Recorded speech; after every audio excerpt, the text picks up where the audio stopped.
What the military taught me about cooking back then, it didn't teach me anything. It was a different type of military. It was mass cooking. It wasn't what I thought it would be. That hospitality was going. This is a different type of mindset now. And as different type of mindsets goes, when environmental, you have to blend in. You have to match with your environment. You have to change the narrative. You have to adapt. So the military taught me that leadership part of that. And I, along with that part, adapted with them. But at the same time, I was changing their narrative with my cooking, my styles, how I taught, how I led, how I did things.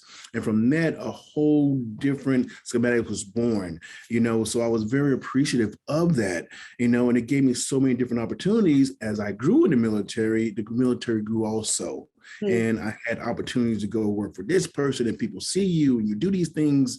I had no intentions of getting attention. I just had attention to detail and just do what I had to do, and I did my best at it.